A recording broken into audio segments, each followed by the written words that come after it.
습니다. 아멘. 자리에 앉으시겠습니다. 오늘은 고린도전서 2장 6절에서 10절 말씀을 통해서 우리가 의지할 지혜라는 말씀으로 같이 살펴보고자 합니다. 우리가 고린도전서를 읽어가고 있습니다. 고린도 교회는 사도 바울이 직접 방문해서 1년 6개월 동안 말씀을 가르친 그런 교회로 역사적으로 사도행전을 통해서 알 수가 있습니다. 역사적인 배경은 사도행전 18장을 통해서 우리가 볼 수가 있습니다.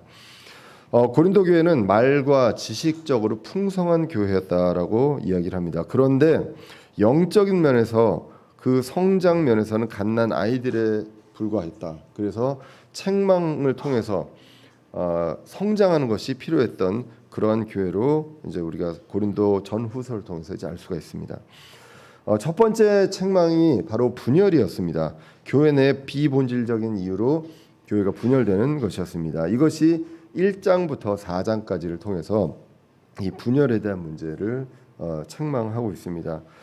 근본에는 자신들이 지혜가 있다고 자랑을 합니다. 그러나 이것은 세상의 자랑이었다라고 합니다. 그래서 자기를 자랑하면서 남을 깎아내리고 이러한 부분들을 통해서 분열이 이루어졌습니다. 이것을 성경은 이렇게 얘기합니다. 스스로 지혜 있다라고 한다는 것이죠. 스스로 지혜 있으나 이들이 어리석은 것입니다. 고린도후서 11장 19절에 보면 너희가 스스로 지혜로움으로 어리석은 자들을 기꺼이 용납하며라고 나옵니다. 그러니까 소위 말하는 헛똑똑한 거죠. 그래서 스스로 지혜롭다고 합니다. 그런데 지혜로운 사람이 이런 것들을 잘 분별해야 되는데 어리석은 것들을 용납한다라고 이야기를 하고 있습니다. 진정한 지혜는 뭐라고 얘기하냐면 그리스도라고 성경이 얘기합니다. 십자가에 못 박히신 그리스도입니다. 이것이 바로 하나님의 지혜의 결정판입니다. 그래서 고린도전서 1장 24절에 뭐라고 말씀하십니까? 부르심을 받은 자들에게는 유대인들에게나 그리스인들에게나 그리스도는 하나님의 권능이시요 하나님의 지혜시니라. 그리스도가 하나님의 권능이고 하나님의 지혜다라고 얘기합니다. 그리스도 자체가 하나님의 지혜고 하나님의 권능이다라고 이야기를 하고 있습니다. 그리고 고린도전서 1장 30절에서 그러나 너희는 하나님에게서 나고 그리스도 예수님 안에 있고 우리가 이렇습니다. 그리고 예수님은 하나님에게서 나사 우리에게 지혜와 의와 성별과 구속이 되셨다라고 얘기합니다. 그래서 예수님은 우리에게 있어서 지혜다라고 또 이야기를 합니다. 그러니까 우리가 지혜에 대해서 우리가 오해하는 것이 있습니다. 많이 배우고 많이 공부하면 그러면 지식이 쌓이는데 이게 지혜라고 생각하는 그러한 착각이 있다는 것입니다. 우리에게 있어서 지혜는 무엇입니까? 그리스도다라고 성경은 분명히 이해를 하고 있습니다. 그런데 사람들은 그리스도를 자랑하는 것이 아니라 세상을 지혜를 내가 갖고 있는 것이라고 생각하고 자랑하면서 다른 사람을 깎아내리면서 이제 파가 분열이 되게 됩니다. 그래서 바울파, 게바파, 아볼로파, 그리스도파로 나눠졌다라고 이야기를 하고 있습니다. 그런데 성경은 얘기합니다. 하나님의 지혜는 그리스도십니다. 그렇기 때문에 만약에 지혜를 자랑할 거면 누구를 자랑해야 합니까? 주를 자랑해야 한다라고 이야기를 합니다. 그래서 고린도전서 1장 31절에 이것은 기록된 바 자랑하는 자는 주를 자랑할지니라 함과 같게 하려 함이라 라고 분명하게 얘기합니다. 나를 자랑하면 분열이 일어납니다. 근데 주를 자랑하면 분열이 일어날 수 없다는 것이죠. 바울은 복음 선포에 있어서 하나님의 지혜로 했다고 이제 2장에서 이야기를 합니다. 내 지식과 내 지혜로 하는 것이 아니라 하나님의 지혜로 복음의 선포에 선포를 했습니다. 그래서 2장 1절에서 뭐라고 얘기하냐면 말이나 지혜에 뛰어난 것으로 이야기하지 않고 오직 그리스도의 십자가만 알기로 결정하였노라라고 얘기합니다. 이것이 하나님의 지혜이기 때문에 그리스도의 십자가, 복음 선포에 있어서 그리스도의 십자가만 알기로 결정하였다. 다른 여러 가지 세상의 지혜로 설명할 필요가 없다라고 이야기를 했다는 것이죠. 그래서 이렇게 될 때 우리는 하나님을 생각하고 하나님의 지혜를 생각하면 그 지혜 앞에서 우리는 겸손할 수밖에 없습니다. 왜냐하면 우리가 가지고 있는 것이 아무것도 아니기 때문에. 그런데 선포의 입장에서는 담대할 수 있습니다. 왜? 하나님이 함께 하시기 때문에. 그래서 사도 바울은 두렵고 떨리는 마음이 있었습니다. 겸손함이 있었지만 그러나 하나님의 말씀을 전하는데 이 십자가로 충분하다라는 그 담대함으로 말씀을 전하였습니다. 그래서 고린도전서 2장 5절에 이렇게 하면 너희의 믿음이 사람들의 지혜 안에 서지 아니하고 오직 하나님의 권능 안에 서게 하려 함이라라고 이야기를 합니다. 하나님의 권능 그리스도입니다. 그리스도가 하나님의 권능이고 하나님의 지혜라고 했습니다. 세상의 지혜, 나의 얄팍한 지식에 근거해서 믿음이 서는 것이 아니라 하나님의 권능 안에서 서게 하려 함이라라고 이야기를 하고 있습니다. 지금까지 말씀을 1장부터 요약을 하면 분열이 있었습니다. 원인은 자기 자랑이었습니다. 자기 일을 드러내고 싶어하는 자기 자랑입니다. 이런 분열의 요소는요, 저와 여러분들이 모두 다 갖고 있다고 보시면 됩니다. 그 위험 요소를 갖고 있습니다. 이게 언제 나올 수도 있고 안 나올 수도 있다. 그렇기 때문에 나를 통해서 분열이 일어나고 있는가, 이런 것들에 대해서 다시 한번 나를 살펴볼 필요가 있다. 어떻게? 말씀을 통해서. 내가 누구를 자랑하고 있는가? 하나님의 지혜를 내가 구하고 있는가? 이런 부분들에 대해서 다시 나를 돌아보고 말씀으로 돌아갈 필요가 있다는 것입니다. 하나님의 어리석음이 우리의 세상의 지혜보다 훨씬 더 지혜롭다라고 이야기를 하고 있습니다. 하나님의 지혜가 우리에게 있습니다. 그런데 우리는 가끔 세상의 지식 그리고 지혜가 더 유식해 보이고 매력적으로 보일 때가 있습니다.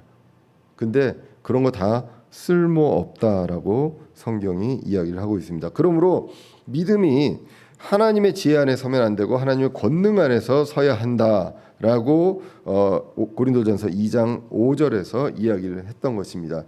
그리스도가 하나님의 지혜입니다. 하나님께서 그 지혜 결정판으로 우리를 구원하시기 위해 그리스도를 보내시고 십자가에서 죽으시고 부활하시고 이거를 통해서 우리에게 영원함을 주신 이 모든 것들이 하나님의 지혜의 결정판입니다. 우리는 지혜를 말합니다. 그런데 하나님의 그 세상의 지혜가 아니라 다른 것들을 이야기한다라고 이제 고린도전서 2장 6절에서 이야기를 합니다. 그러나 우리가 완전한 자들 가운데서 지혜를 말하거니와 그것은 이 세상의 지혜가 아니요 또 아무 쓸모없게 될 이 세상 통치자들의 지혜도 아니라라고 얘기합니다. 우리가 이제 사도 바울입니다. 사도 바울의 그 일행들이 얘기합니다. 완전한 자들 가운데서 지혜를 말한다라고 얘기합니다. 이 완전한 자들이 누구일까요? 이 완전한 자들이 누구일까요? 저와 여러분들 완전한 자인가요? 네. 아니요라고 하시면 안 되고요. 우리가 완전한 자들입니다. 자, 왜 우리가 완전한 자들인가를 다시 한번 성경을 통해서 살펴보도록 하겠습니다. 완전한 자들은요, 성경에서 완전한 자들은 구원받은 자들입니다. 그리고 그리스도와 함께 걷는 자들입니다. 하나님과 성령님과 함께 걷는 자들, 계속해서 성장해 가는 자들이 완전한 자들입니다. 가장 먼저 완전한 자들에 대해서 이야기한 것은 창세기 6장 8절입니다. 창세기 6장 8절 9절을 보시면 노아가 나옵니다. 그러나 노아는 주의 눈에 은혜를 입었더라. 무엇을 입었습니까? 노아가 잘해서 뭘 한 게 아니라 노아는 주의 은혜를 입었습니다. 은혜를 입은 자입니다. 그래 노아의 세대들은 이러하니라. 노아는 의인이요 그 세대들 가운데서 완전한 자더라라고 얘기합니다. 노아가 완전합니다. 그런데 왜 그렇습니까? 그가 하나님과 함께 걸었더라라고 이야기를 하고 있습니다. 완전한 자, 퍼펙트한 자인데 근데 하나님과 함께 걸은 사람입니다. 하나님과 함께 동행합니다. 하나님께 의지하고 하나님과 함께 가는 인생을 살아가는 그러한 사람이었다라고 이야기를 합니다. 그러면 노아가 일생 전체로 완벽합니까? 노아는 노아 홍수 이후에 이제 술 먹고 취해가지고 발가벗고 누웠던 자입니다. 그 사람이 어떻게 완전한 자입니까? 완전한 자가 아니잖아요. 근데 하나님께서 그를 완전한 자라고 이야기를 하고 있습니다. 그렇게 완전한 자의 정의는 은혜를 입은 자입니다. 그리고 하나님과 함께 걷는 자입니다. 하나님과 동행하고 하나님과 의지하고 하나님의 지혜에 의해 우리가 행하는 그러한 사람입니다. 신약으로 넘어와서 보겠습니다. 어떠한 자들입니까? 로마서 8장 1절에 보시면 그러므로 이제 그리스도 예수님 안에 있는 자들입니다.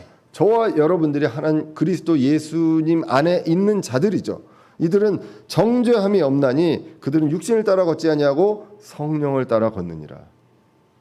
성령 하나님을 따라 우리는 걷습니다. 노아가 하나님과 함께 걸었던 것처럼 우리는 성령 하나님을 따라 걷습니다. 그런데 우리가 누구입니까? 예수님 안에 있는 자들입니다. 똑같이 노아는 완전한 자입니다. 그렇기 때문에 예수님 안에 있는 우리는 다 완전한 자라는 것입니다. 그래서 빌립보서 3장에 보시면 이제 완전한 자에 대해서 나옵니다. 빌립보서 3장 15절에서 이렇게 얘기합니다. 그러므로 우리 완전한 자들은 다 이같이 생각할지니 만일 어떤 일에서 너희가 달리 생각하면 하나님께서 바로 이것을 너희에게 드러내시리라. 우리 완전한 자들입니다. 그렇기 때문에 이 완전하다는 것은 구원을 잃어버릴 수 없는 이제 완벽하게 이제 하나님의 사람이 된 자녀가 된 우리다. 이것을 성경은 완전한 자라고 이야기를 하고 있습니다. 우리 완전한 자들은 다 이같이 생각할지니 이같이 생각이 무엇이냐면 그 앞으로 넘어가서 보시면 이제 빌립보서 3장 12절에 이렇게 나옵니다. 나는 내가 이미 도달한 것처럼 말하지 아니하며 이미 완전한 것처럼 말하지도 아니하고 다만 그리스도 예수님께서 나를 붙잡아 이루시고자 하신 그것을 붙잡으려고 뛰어가노라. 이러한 사람들, 성장을 위해서 그리스도를 향해서 계속 가는 사람들, 한 발짝 한 발짝 걸어가는 그러한 사람들이 바로 완전한 자들이다. 이렇게 하는 자들, 우리 완전한 자들은 이렇게 할지니라고 성경이 이야기를 하고 있습니다. 그래서 우리 완전한 자들 가운데서 무엇을 얘기하느냐? 다시 오늘 본문으로 돌아서 보시면 2장 6절에 우리가 완전한 자들 가운데서 지혜를 말한다. 이건 무엇입니까? 저와 여러분들 안에서 무엇을 얘기합니까? 우리는 지혜를 얘기합니다. 근데 이 지혜가 어떤 지혜냐라고 오늘 본문이 이야기를 합니다. 이것은 세상의 지혜가 아니다.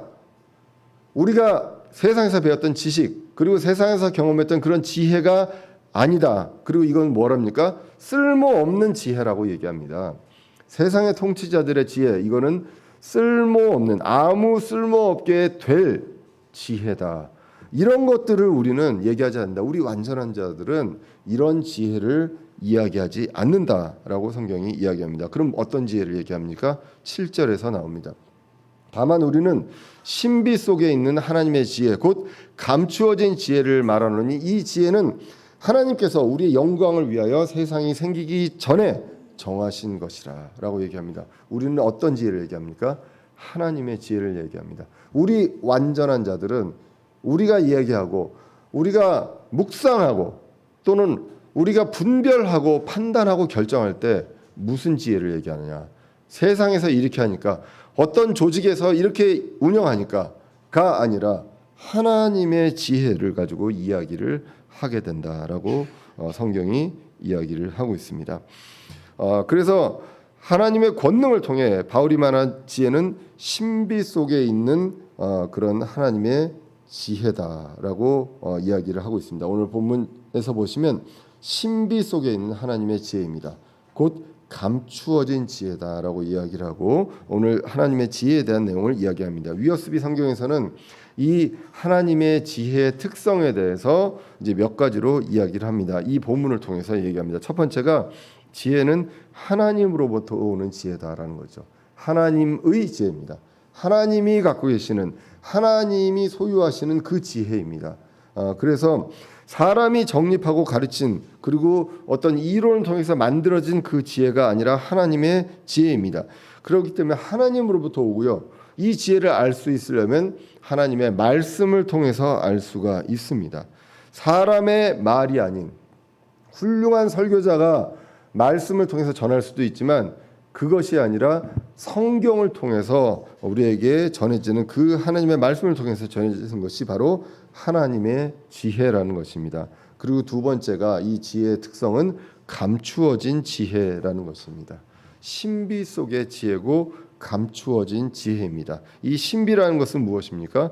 계시를 통해서 누군가 하나님의 사람 또는 하나님 또는 말씀을 통해서 계시된 것을 통해서 알 수 있는 것, 그것이 바로 신비입니다. 이해할 수 없는 미스테리인데, 신비는 미스테리인데 그것이 계시를 통해서 알 수 있는 것입니다. 그런데 왜 감추어져 있느냐?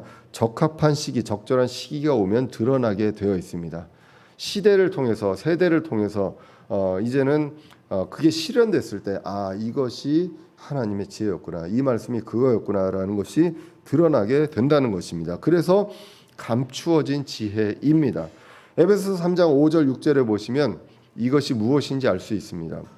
그분께서 이제 자신의 거룩한 사도들과 대언자들에게 성령을 통해 이 신비를 계시하신 것 같이 다른 시대들에서는 사람들의 아들들에게 그것을 알리지 아니하셨다. 시대들에게 따라서 알려진 것도 있고 감추어진 것도 있습니다. 그래서 6절에 이 신비는 곧 복음으로 말미암아 이방인들이 그리스도 안에서 동료 상속자가 되고 같은 몸에 속하게 되며 그분의 약속에 참여하는 자가 된다는 것이라. 이것이 바로 신비입니다. 유대인들은 그것을 몰랐습니다. 구약 시대에 몰랐죠. 이렇게 몰랐는데 그것이 이방인들이 그리스도의 안에서 동료 상속자가 된다는 건 생각할 수도 없었던 일이었는데 감추어진 신비였다는 것입니다. 이제는 드러났습니다. 그래서 이제 이 하나님의 지혜, 이것을 통해서 우리도 예전에는 이방인이었던 우리도 이제는 하나님의 교회로, 그리스도의 몸으로 같이 그 안으로 이제 들어오게 되었다는 것입니다. 이것이 감추어진 지혜, 하나님의 지혜입니다. 세 번째로 이 지혜는 하나님이 정하셨다라고 오늘 본문이 이야기를 하고 있습니다. 세상이 생기기 전에 정하셨다. 이 세상이 생기기 전에 이 모든 것들이 계획되고 정해졌다. 예수님의 구속 사역과 십자가, 부활과 영원한 생명, 이 모든 것들이 세상이 생기기 전에 하나님께서 정하셨다. 이것이 하나님의 놀라운 지혜입니다. 이 모든 것들을 미리 아시고 이 계획을, 이 완벽한 계획을 수립하신 하나님의 지혜입니다. 베드로전서 1장 20절에는 이렇게 기록되어 있습니다. 참으로 그분께서는 세상의 창건 이전에 미리 정하여졌으되, 그분께서는 그리스도십니다. 이 마지막 때에 너희를 위해 드러나셨다라고 기록합니다. 우리는 몰랐고 구약시대 사람들은 몰랐지만 이런 것들은 세상 이전에 이미 정하여졌던 그런 지혜였습니다. 위어스비 주석에는 이렇게 얘기합니다. 구원, 구속함, 이런 것들은 아들 하나님을 통해 이루어졌습니다. 그런데 그것은 바로 하나님의 계획이었다라고 이야기를 합니다. 아들 하나님 예수 그리스도 통해 이루어진 이 모든 것들이 바로 하나님의 계획이었습니다. 네 번째로 무엇을 위해 정해졌느냐? 바로 우리의 영광을 위해 정해졌다라고 오늘 본문 2장 7절에서 이야기합니다. 하나님께서 우리의 영광을 위하여 세상이 생기기 전에 정하신 것이라 라고 이야기를 합니다.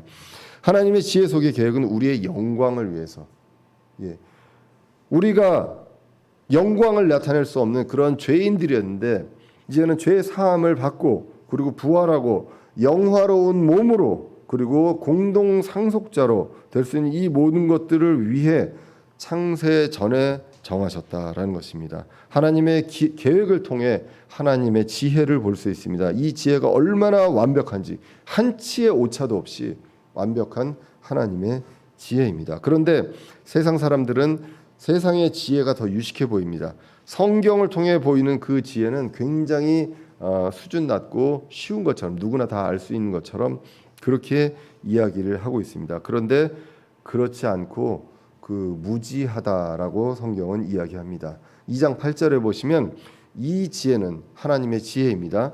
이 세상 통치자들 중에서 아무도 알지 못했습니다.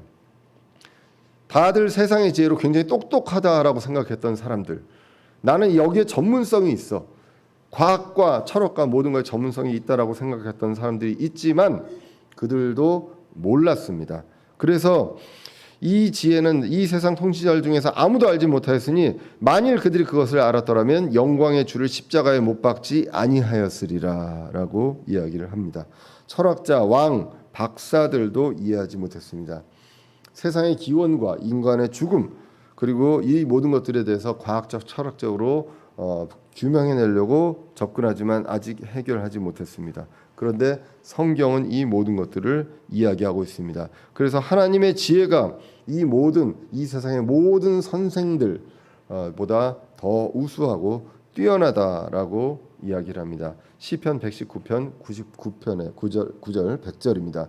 주의 증언들이 나의 묵상이 되므로 나의 모든 스승보다 내게 더 많은 명철이 있으며 내가 주의 훈계를 지킴으로 노인들보다 더 잘 깨닫나이다 라고 이야기합니다. 우리는 연로한 자들을 공경합니다. 하나님의 지혜가 있고 세상의 지혜도 있습니다. 그런데 더 중요한 것은 주의 훈계를 지키는 자들이 노인들보다 더 잘 깨닫는다. 이것도 성경에 나오는 구절입니다. 이렇게 하나님의 지혜는 위대합니다. 우리는 이 모든 것들을 통해서 해답을 얻을 수 있습니다. 그런데 이 지혜를 통치자들은 몰랐습니다. 그래서 그들은 십자가에 그리스도를 못 박았습니다. 얼마나 어리석은지 볼 수가 있습니다. 왜 그러냐? 그들은 세상의 지혜를 갖고 있고 세상의 지식인들이었습니다. 그런데 그래도 예수님이 죄가 없다는 것을 알고 있었습니다. 죄가 있다고 믿고 십자가에 못 박은 것이 아니라 그 성경 그 사복음서를 보면 예수님이 죄가 없다는 것을 알았습니다. 백부장도 알고 유대인들도 알고 빌라도도 알았습니다. 그럼에도 불구하고 십자가에 못 박았습니다. 그들은 왜 그랬습니까? 세상의 지혜가 있었기 때문입니다. 정치적인 이해관계가 있습니다. 내가 이것을 행했을 때 나한테 이득이 된 정치적으로 이득이 되는 것이 무엇인지 이렇게 결정했을 때 이것이 옳지만 그러나 내가 정치적으로 이것은 피해를 입을 수 있다라고 생각했을 때 정치적으로 이득이 되는 것들을 택하게 됩니다. 그 사람이 죄가 없지만 바리새인, 서기관, 대제사장들, 백부장들 다 자신들의 기득권을 내려놔야 하기 때문에 그것들을 지키기 위해 죄가 없는 사람들을 십자가에 못 박는 그런 것이 바로 세상의 지혜라는 것입니다. 하나님의 지혜는 그렇게 하지 않습니다. 하나님의 지혜는 그렇게 저급한 것이 아니었습니다. 계산기를 두들길 필요가 없다는 것이죠. 내가 이렇게 하면 뭐가 되고 이렇게 하면 뭐가 되고 그렇기 때문에 이 장단점을 다 파악을 해가지고 가는 그러한 것들이 세상의 지혜입니다. 그래서 이렇게 무지한 사람들을 위해서 예수님은 십자가에서 이렇게 외치셨죠. 누가복음 23장 34절에 그때 예수님께서 이르시되 아버지여 저들을 용서하여 주옵소서 저들은 자기들이 하는 일을 알지 못하나이다. 그들은 장단점을 파악하고 가장 최적의 길이라고 생각하고 결정을 했습니다. 그런데 그들은 하나님의 지혜를 몰랐습니다. 그렇기 때문에 예수님은 그들이 하는 일을 알지 못했다고 이야기를 합니다. 이 정도 되면 유대인들은 깨달아야 되는데 유대인들은 또 똑같은 반복적인 오류를 하게 됩니다. 그래서 사도행전 7장에서 스데반은 다시 또 같은 내용으로 기도를 합니다. 사도행전 7장 60절에 무릎을 꿇고 큰 소리로 부르짖어 이르되 주여 이 죄들을 저들의 책임으로 돌리지 마옵소서 하더라. 이 말을 하고 그가 잠드니라. 돌에 맞아 죽기 직전에 스데반은 이렇게 그들에게 자신에게 돌을 던지는 자들에게 그렇게 하고 있습니다. 만약에 스데반이 세상의 지혜를 생각했다면 그 자리에서 복음을 전하지 말았어야죠. 그런데 하나님의 지혜를 구하고 하나님의 지혜를 생각했을 때 어떠한 결정을 했을지 판단을 할 수 있습니다. 판단과 결정은요 지식으로 하는 것이 아니라 지혜로 하게 됩니다. 그런데 세상의 지혜로 판단할 것이냐 하나님의 지혜로 판단할 것이냐 스데반은 하나님의 지혜로 판단했습니다. 그래서 말씀을 전하고 그리고 이 기도를 하고 돌에 맞아 죽게 됩니다. 그리고 이 사건을 이후로 이제 디아스포라가 시작이 됩니다. 유대인들이 흩어지는 그러한 일들이 시작되는 것을 보게 됩니다. 그래서 이렇게 이제 그들은 몰랐다라는 내용들을 이야기하면서 이 모르는 것조차도 이 사람들이 그 하나님의 뜻, 하나님의 지를 모르는 것조차도 구약에 이미 예언이 되어 있다라고 이야기를 합니다. 고린도전서 2장 9절에 보시면 그러나 이것은 기록된 바 하나님께서 자신을 사랑하는 자들을 위하여 예비하신 것들은 눈이 보지 못하였고 귀가 듣지 못하였으며 사람의 마음속에 들어가지도 못하였도다 함과 같으니라 라고 기록합니다. 이 말씀은 이사야서 64장 4절에 나와 있는 말씀입니다. 오 하나님이여 세상이 시작된 이래로 하나님께서 자신을 기다리는 자를 위하여 예비하신 것을 주 외에는 사람들이 듣지 못하였고 귀로 깨닫지 못하였으며 눈이 본 적도 없나이다 라고 이야기합니다. 당시 이스라엘은 포로 생활에 있었습니다. 하나님의 그 구원을 기다리며 간절하게 기도하고 있는 중입니다. 그러면서 기도하면서 우리가 이런 것들을 보지도 듣지도 못했습니다. 하나님의 계획과 하나님의 예배하신 것을 그런 것들을 보지도 못했습니다라고 이야기를 하고 있는 것이죠. 그러니까 이런 것들은 무엇이냐면 여기 오늘 본문에서 얘기하는 것은 세상의 지혜를 갖고 그 눈으로 봐가지고는 하나님의 지혜를 보고 듣고 알 수도 없다라는 것을 이제 2장 8절 9절에서 이야기를 하고 있습니다. 그래서 통치자들, 백부장들, 유대인 이들은 예수님을 십자가에 못 박혔습니다. 그런데 그들에게는 하나님의 지혜를 몰랐던 것이고 그런데 그 과정은 바로 하나님의 지혜였습니다. 그렇게 될 줄 알고 미리 아시고 모든 계획을 완벽하게 세우신 하나님의 지혜였습니다. 그들은 보고 듣지 못했다고 해서 그 지혜를 알지 못했던 것이죠. 근데 사실은 그게 아니라 다른 채널로 하나님의 지혜를 알 수 있음에도 불구하고 본인들은 다른 채널로 이것을 구했기 때문에 하나님의 지혜를 모르고 십자가에 못 박혔습니다. 그렇게 한 것들이 바로 우리의 영광을 위한 하나님의 놀라운 계획이었습니다. 이것이 하나님의 지혜였습니다. 하나님의 지혜, 계획에는 플랜 B가 없다는 것이죠. 우리는 항상 뭘 세울 때 플랜 B를 세웁니다. 그런데 하나님의 계획에는 그것이 없습니다. 이게 흐트러질 일이 없기 때문에 하나님은 이 모든 것들을 그렇게 하셨습니다. 그런데 이것을 신비라고 합니다. 그렇기 때문에 이 신비는 지금 우리가 갖고 있는 감각과 우리의 생각과 지식으로 알 수가 없습니다. 그래서 이것은 무엇으로 알게 되느냐? 바로 계시로 알게 된다라고 10절에서 이야기를 하고 있습니다. 그러나 하나님께서 자신의 영으로 우리에게 그것들을 계시하셨으니 성령께서는 참으로 모든 것 즉 하나님의 깊은 것들을 살피시느니라라고 말씀하고 있습니다. 9절에서는 예비하신 것들을 눈으로 보지 못하고 귀로 듣지 못하고 마음속에도 들어가지 못하였다라고 합니다. 그러면 알 수 없느냐? 그것이 아니라 이것들을 우리에게 하나님께서 계시하십니다. 눈과 귀와 사람의 마음이 아닌 그분의 영으로 성령님으로 우리에게 계시하셔서 우리가 그것을 알 수 있다라는 것입니다. 보고 듣는 것이 아니라 그분의 영으로 그분께서 예비하신 것을 알게 됩니다. 구약의 사람들도 이것을 봤습니다. 히브리서 11장 13절에 보시면 이들은 다 믿음 안에서 죽었으며 약속하신 것들을 받지 못하였을 때 멀리서 그것들을 보고 확신하며 끌어안았고 또 땅에서는 자기들이 나그네요 순례자라고 고백을 했습니다. 이제는 우리도 압니다. 하나님의 지혜로 압니다. 하나님의 계획을 압니다. 이제는 우리가 썩지 아니할 몸으로 부활하고요. 이제 새 예루살렘에서 우리의 처소가 있다는 것을 알게 됩니다.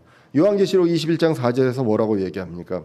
거기에는 사망도 슬픔도 울부짖음도 아픔도 없는 그곳이라고 얘기합니다.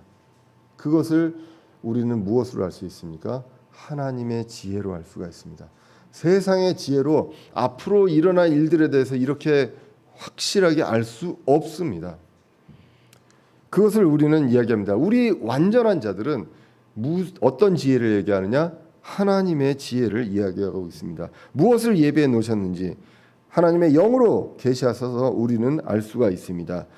이것이 바로 말씀을 통해서, 계시의 말씀을 통해서 알 수가 있습니다. 성경의 역사에서도 많은 것들을 살펴볼 수가 있습니다. 베드로는 어땠습니까? 그리스도께서 너희는 나를 누구라고 생각하느냐라고 했을 때 베드로가 이야기합니다. 주는 그리스도시요 살아계신 하나님의 아들이십니다라고 얘기합니다. 그때 예수님께서 뭐라고 말씀하시냐면 마태복음 16장 17절에 예수님께서 그에게 응답하여 이르시되 바요나시므나 내가 복이 있도다.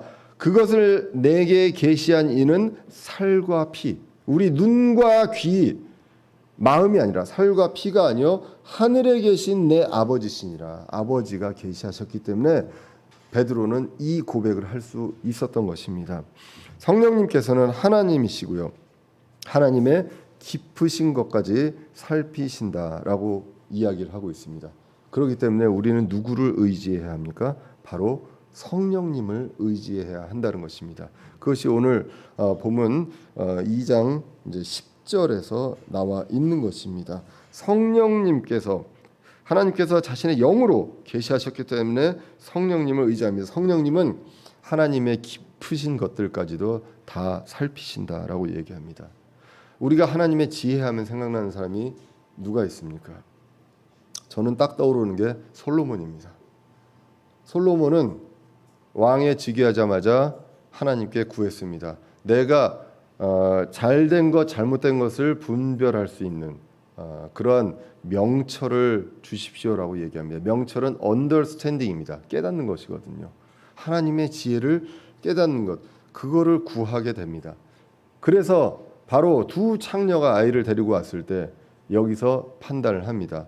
이거를 정치적으로 판단했을 때 어떻게 되느냐? 세상에 정치적으로 판단했을 때 과연 그렇게 판단했을 것인가? 아니면 하나님의 지혜로 그것을 결정했기 때문에 여기서 반을 갈라라라고 이야기를 했는가? 우리는 볼 필요가 있습니다. 하나님의 지혜는요, 어디서 나옵니까? 하나님께서 나오는데, 하나님은 사람들의 중심을 보는 사람입니다. 분이십니다. 그렇기 때문에 진짜 아이의 엄마는 아이가 죽기를 바라지 않습니다. 나하고 살지 않더라도. 그런데 가짜 엄마는 그냥 죽어도 됩니다. 내 아이가 아니기 때문에. 그거를 중심을 보시는 그 하나님, 그 하나님의 지혜에서 나온 그것이기 때문에 어떻게 판결을 했냐에 따라서 이것이 중심이 바로 드러날 수 있는 그러한 판결을 하게 되었습니다. 그런데 솔로몬이 하나님의 지혜를 구했을 땐 그랬습니다. 그렇지만 하나님의 지혜를 생각하지 않고 자신을 바라봤을 때 나중에 실족하게 되고 솔로몬을 통해서 나라가 둘로 나눠지는 그런 일들도 일어나게 됐습니다. 하나님의 지혜를 구할 때와 세상의 지혜, 나를 볼 때 그때에 어떻게 달라지는지 단적인 예가 바로 솔로몬을 통해서 이제 우리가 보게 됩니다. 그래서 우리가 세상에서 그 누구를 의지해야 되느냐? 바로 성령님을 의지하고 우리가 생각하고 판단하고 결정하고 분별할 때 성령님을 의지해야 됩니다. 성령님께서는 어떻게 하신다고 약속하셨습니까? 요한복음 14장 26절입니다. 위로자 곧 아버지께서 내 이름으로 보내실 성령님, 그분께서 너에게 모든 것을 가르치시고 내가 너희에게 무엇을 말하였든지 너희가 모든 것을 기억하게 하시리라 라고 분명하게 약속하셨습니다. 내가 어떤 결정을 내릴지 두려워할 때가 많이 있습니다.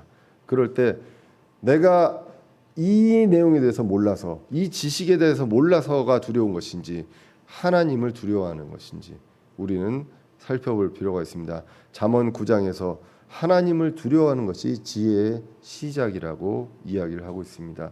하나님을 두려워하고 하나님께 지혜를 구하는 것이 우리의 지혜의 시작이고 판단과 결정의 문제입니다. 삶의 여정에서 판단과 결정의 문제가 많이 있습니다. 그때 우리는 하나님의 지혜를 구해야 합니다. 우리가 또 하나 생각하는 것이 이 길로 가는 것이 하나님의 지혜고 저 길로 가는 것이 하나님의 지혜냐라는 것이 아니라 하나님이라면 하나님께서 무엇을 원하실 것인가, 이것을 생각하는 것입니다. 왜 자꾸 여기서 이 지혜를 얘기하는가, 분열을 얘기하는데 왜 하나님의 지혜를 얘기하는가 생각을 해볼 필요가 있습니다. 그들은 내 파로 분열이 되어 있습니다. 만약에 하나님의 지혜를 구하고 하나님을 생각했다면 지금 바울, 아볼로, 게바, 그리스도파로 나눠지는 게 중요한 것이냐? 하나님께서는 그렇게 분열하고 나만 맞고 다른 사람은 틀리고 다른 사람은 완전히 이단하고 이렇게 되는 것, 이런 것들을 하나님께서 원하실 것인가? 이것을 생각해 봐야 한다는 것이죠. 그럴 때 우리가 무엇을 해야 하는가? 하나님의 지혜 안에서 우리가 결정을 할 수 있다는 것입니다. 그래서 고린도전서 1장부터 2장까지 쭉 이어졌을 때 하나님의 지혜를 바라봐야 한다. 하나님의 지혜를 기반으로 우리를 분별해야 한다는 것입니다. 어떤 길로 가든 간에 하나님께서 동행하십니다. 바울은 이야기합니다. 바울파, 게바파, 아볼로파, 그리스도파 이들이 다 이 중에 구원 안 받은 사람들이 있냐는 것이죠. 그런데 왜 나누어져야 하느냐? 그러면서 이야기합니다. 그리스도가 나누었느냐라고 얘기합니다. 그리고 내가 침례를 줬느냐라고 이야기합니다. 그것이 아닌데도 나누어지는 것. 이것은 하나님의 지혜를 구하는 것이 아니다. 근데 우리는 어때야 됩니까? 우리 완전한 자는 하나님의 지혜를 구해야 하는 것입니다. 하나님의 지혜를 추구하고 성령님을 의지합니다. 그래서 의지하기 위해서 우리는 그것을 구해야 한다는 것이죠. 야고보서 1장 5절입니다. 너희 중에 어떤 사람이 지혜가 부족하거든 모든 사람에게 너그러이 주시고 꾸짖지 아니하시는 하나님께 구하라. 그리하면 그것을 그에게 주시리라 라고 이야기합니다. 성령님을 의지하고 말씀을 의지합니다. 성령님은 하나님의 깊은 것까지 살피시는 분입니다. 그래서 우리에게 기억나게 해주신다. 우리를 가르치시고 기억나게 해주신다는 것입니다. 착각하는 것이 있습니다. 우리가 모든 것들 일일이 목회자가 또는 선생님이 일일이 다 가르쳐줘야 된다고 생각하는 경우가 있습니다. 그런데 그 전에 말씀을 통해 성령님께서 저와 여러분들을 가르치십니다. 그리고 기억나게 하십니다. 이리 가라 저리 가라 결정하는 것이 아니라 크리스찬으로서 하나님의 자녀로서 그리스도의 영광을 드러내기 위해서 우리가 어떻게 해야 하는지 깨닫는 지혜, 이것이 하나님께서 주시는 지혜입니다. 내 지혜가 아닌 하나님의 지혜를 의지하면서 하루하루 성령님과 함께 걸어가는 완전한 자이신 저와 여러분들을 기억하시며 살아가기를 간절히 기원합니다. 기도하겠습니다. 살아계신 하나님 아버지, 오늘도 부족한